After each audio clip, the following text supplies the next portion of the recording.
नमस्कार दोस्तों, स्वागत है आपका। आपके साथ मैं हूं आशिमा त्यागी। दोस्तों, राजनीति में स्थायी दोस्ती या स्थायी दुश्मनी नहीं होती है। ये पंक्ति जितनी घिसी पिटी लगती है, चंद्रपुर नगर निगम का ताजा घटनाक्रम उसे उतना ही ज्यादा प्रासंगिक बना देता है। कैसे?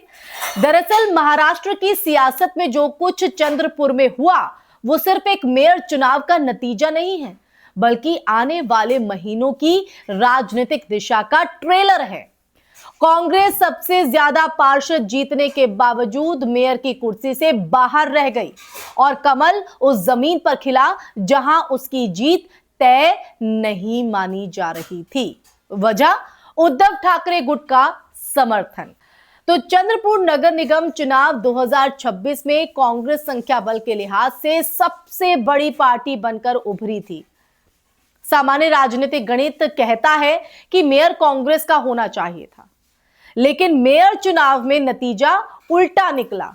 वहां कमल खिला और भारतीय जनता पार्टी ने बाजी मारी। निर्णायक भूमिका निभाई शिवसेना यानी उद्धव ठाकरे गुट ने।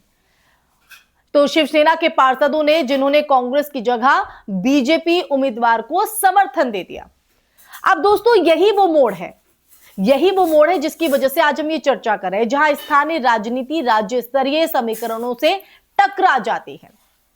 इस घटनाक्रम को अगर पिछले कुछ महीनों की महाराष्ट्र राजनीति से अगर हम जोड़कर देखें तो तस्वीर और साफ होती है। एक तरफ मुख्यमंत्री एकनाथ शिंदे ने एनसीपी के पार्षदों और नेताओं को अपने खेमे में लाकर बीजेपी पर दबाव बनाया था। शिंदे ये संदेश देना चाहते थे कि सरकार में होने के बावजूद वो पूरी तरह बीजेपी पर निर्भर नहीं है।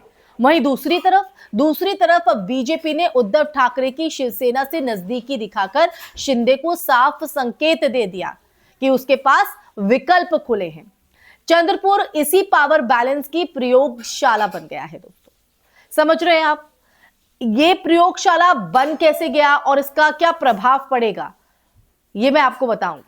उद्धव ठाकरे के लिए दोस्तों ये जो फैसला है वो वैचारिक से ज्यादा रणनीतिक दिखता है। 2024 के लोकसभा और 2024 से 25 के विधानसभा झटकों के बाद उद्धव गुट लगातार राजनीतिक प्रासंगिकता की तलाश में है और कांग्रेस के साथ, जी हां, कांग्रेस के साथ एमवीए में रहते हुए उन्हें वोट तो मिले, लेकिन संगठनात्मक विस्तार और सत्ता साझेदारी में वो खुद को सीमित महसूस करते हैं। चंद्रपुर में बीजेपी को समर्थन देकर उद्धव ठाकरे ने ये दर्शाया कि वो जूनियर पार्टनर बनकर राजनीति नहीं करेंगे। यानी कांग्रेस को एक मैसेज वो देना चाहते थे। ये कदम कांग्रेस के लिए चेतावनी भी है और बीजेपी के लिए संभावनाओं का दरवाजा भी है। हालांकि दोस्तों, ये कहना जल्दबाजी होगी कि उद्धव ठाकरे सीधे एनडीए का हिस्सा बनने जा रहे हैं, क्योंकि वैचारिक मतभेद खासकर मोदी शाह युग की बीजेपी से आज भी कायम है। लेकिन महाराष्ट्र की राजनीति की अगर बात करें तो महाराष्ट्र की राजनीति में वैचारिक कठोरता अक्सर सत्ता की गणित के आगे नरम पड़ जाती है। चंद्रपुर ने यह संकेत दे दिया है कि Uddhav Thackeray open to talk की स्थिति में है और कम से कम स्थानीय स्तर पर। तो आप समझ रहे हैं कि यह समीकरण यहां पर किस तरह से बनता बिगड़ता नजर आया। जहां कांग्रेस जीतने जा रही थी, वहां उद्धव ठाकरे गुट ने एक थ्रेट देते हुए या एक संदेश देते हुए कांग्रेस के लिए बाजी को पलट दिया और बीजेपी को समर्थन दे दिया।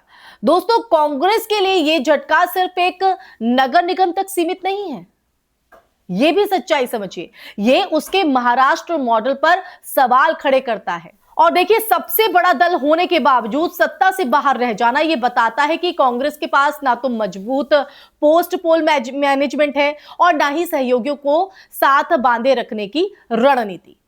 एमवीए में कांग्रेस लगातार ये मानकर चलती रही है कि जो वैचारिक समानता है, जी हां, वैचारिक समानता अपने आप सत्ता में तब्दील हो जाएगी। लेकिन चंद्रपुर ने यह दिखा दिया कि जमीनी राजनीति में भरोसे से ज्यादा सौदेबाजी काम करती है। अब देखिए, बड़ा सवाल यह है कि कांग्रेस आगे क्या करेगी। पहला विकल्प, वो उद्धव ठाकरे पर दबाव बनाए और एमवीए को वैचारिक मोर्चे पर फिर से कसने की कोशिश करे।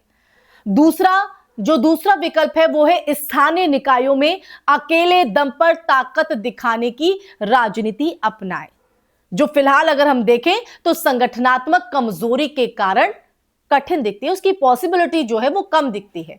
अब तीसरा और सबसे अहम या ये कहे कि यथार्थवादी रास्ता, कांग्रेस को अपने सहयोगियों के साथ सत्ता साझेदारी और नेतृत्व को लेकर स्पष्ट समझ बनानी होगी, वरना ऐसे चंद्रपुर मॉडल दोहराए जाते रहेंगे और ऐसे झटके कांग्रेस को अपने सहयोगियों से मिलते रहेंगे। तो कांग्रेस को यह बात समझनी होगी और 3 विकल्प उसके पास है, जिनमें से 2 की तो संभावनाएं आप देखिए कम है, लेकिन कहीं ना कहीं सहयोगियों को समझाने की एक कोशिश कांग्रेस की तरफ से हो सकती है।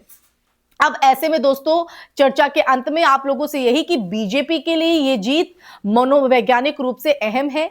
शहरी स्थानीय निकायों में उसका जो नेटवर्क है वो मजबूत होता जा रहा है और वो ये संदेश देने में भी सफल रही है कि महाराष्ट्र में कोई भी स्थायी गठबंधन अटल नहीं है। शिंदे गुट को भी ये समझ आ गया होगा कि सत्ता में रहना और राजनीतिक विकल्प खुले रखना 2 अलग अलग चीजें हैं।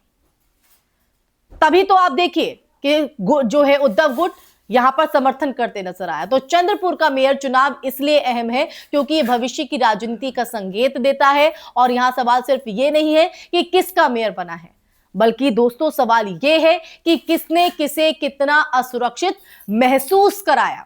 महाराष्ट्र की राजनीति अब वैचारिक ध्रुवीकरण से आगे निकलकर रणनीतिक लचीलापन मांग रही है।